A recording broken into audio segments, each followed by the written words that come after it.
What's good, YouTubers? My name's Gib The Great, back again with another episode of Sunday Sweeps, where we try and sweep with a Pokemon, essentially taking out all of the opponent's 6 Pokemon with just one Pokemon. Today's Pokemon, that will be Sandile. Now, Sandile, of course, have the assistance of Galvantula, Murkrow, Klefki, Meowstic, and Ninjask. The same team that we brought to the last Sunday Sweeps, just with a little bit of alterations.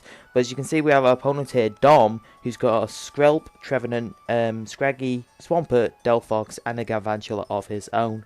So today's Sunday Sweeps was really interesting because obviously with every sweeping challenge that we come across, we have to try and do a different strategy because it can be really hard to what I tried to do in the last battle. You know, the whole point is to try and weaken them as much as possible in any way, shape or form, whether it's just a little bit of additional damage, but either way, additional damage, stats inflictions, slowing them down, lowering them stats and what have you. You know, it doesn't really matter, like, if I just weaken them a bit damage-wise, as long as it's Sandile that gets the kill. That's all I'm worried about with the Sunday Sweeps after all. So, going into this Wi-Fi battle here, remember you guys, if you do enjoy this Wi-Fi battle, please make sure you leave a like down below, along with a Sunday Sweep suggestion Pokemon of your own. So, both lead off with our Garvantulas while his is Unnerve. I set up the Sticky Webs while he goes for an X-Scissor. Physical attack and Galvantula. Now there's something you've never seen before. So I did go for the Bug Buzz, and I actually think that I thought I was gonna kill then. So had I did kill, I would have just forfeited because obviously the whole aim of it is for Sandile to get all the kills. So you know, he Volt switches out, goes out into Delphox, which is great for me because he was slower. So you know, that means that I can go for a Thunder Wave on the Delphox, weakening it. And I tell you what, this Delphox was really, really unlucky in this battle. You guys will see later on, but you know, Thunder Wave the Delphox, which is really, really great. Essentially sacking off Galvantula, but that's okay. Magician is going to steal his my Focus Sash. Now that's going to be okay because I come in with Murkrow, go for the Dark Pulse, and it only does round about half damage, so that makes the Focus Sash useless anyway. Obviously, if it was going to be a Oko, then, you know, the Focus Sash would have stopped me from Okoing him, which is absolutely great. However, the Delphox is going to get paralyzed, you know, so Dark Pulse for the chance to flinch and then Paralysis, he does get paralyzed. So I'm just going to protect just to reveal his moveset a bit more. So far I think he's revealed Psyshock and Dazzling Gleam. I think that's what he revealed, but obviously he's going to try and go for the Dazzling Gleam again because that's what Murkrow's weak to. However, he does get paralyzed, meaning that's a free switch into my Klefki. So because Delphox is a special attacker, I do go for the Light Screen first. Now he reveals a Mystical Fire. So essentially what we've seen is Psyshock, Mystical Fire, and Dazzling Gleam. So I'm sat there thinking to myself, what could his fourth move be?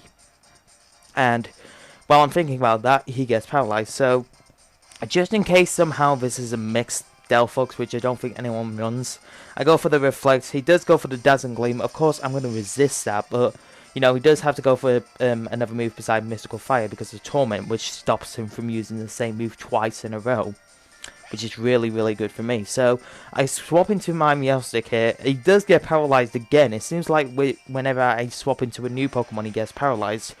And now he's Mean-Looked, which is great because he's got the Torment, he's got Paralyzed, and now he's going to get his stats lowered, which is absolutely fantastic for me. And the best thing about it is, this Delphox is female, meaning I can attract it. And essentially, that Delphox has had minimal chance of moving.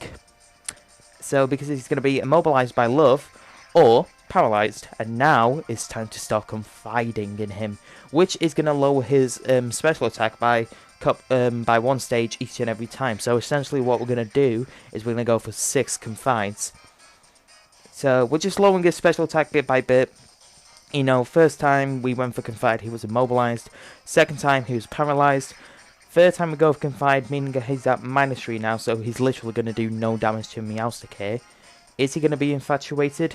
Yes, he is. He is indeed infatuated. So now he's at -4. So literally he's going to be doing no damage whatsoever. So this is brilliant. And he's paralyzed. See, this is what I mean when I said the opponent was unlucky, you guys, with his Delphox. He was seriously unlucky. So the reflector in the light screen's worn off now, but that doesn't even matter because my opponent has got so low stats, it's unreal. So he does actually connect now with a mystical fire, and I think it's actually at these next 3 turns, including this one, that he actually does connect all of his attacks, which is just amazing. So I do go for the mine. I have gone for 6 Confides now, meaning that he is now as low as he can be. And now I think he's revealed all of his movesets with the Shadow Ball right there. So he's got Mystical Fire, Shadow Ball, Dazzling Gleam, and Psyshock. So I do go for the Charm, and I sat there thinking to myself, hold on, why did I go for the Charm when he's got all special attacks? So I don't really know what I was thinking there. All that means in the end is that Meowstic does have more damage taken to him because of my stupidity, pretty much. So now we go out into Ninjask, pretty much the main sweeper, and guess what? On the switch in, he gets paralyzed, which is great. But now, because I swapped out on Meowstic, my opponent can swap out, although I don't think at this point he realizes that. So, you know, pretty much this is going to be a bulky Ninjask. And even though that was a crit, had that not been a crit, the substitute wouldn't have broken. So pretty much the substitute would have still been intact, but because it's a crit, any of your stat reductions are basically negated. You know, they don't matter, and whether you like it or not, your attack is going to do 0.5 more damage than it would normally, whether your stats have been reduced or not, pretty much. So, you know, I'm just going to protect and substitute while my speed is being increased at the end of every turn. So you watch it now. He goes for the side shot. Last time he got a crit and broke myself. This time he didn't, because I didn't get the crit. So all those confines that I went for on the Delphox have literally taken an effect right now. And now it's just a case of getting a protect, getting my speed up, and then while I'm behind the sub, getting some sword stances done as well. So yeah. And all the time recovering health as well, making sure Ninja doesn't die. Obviously, that's why the leftovers are there.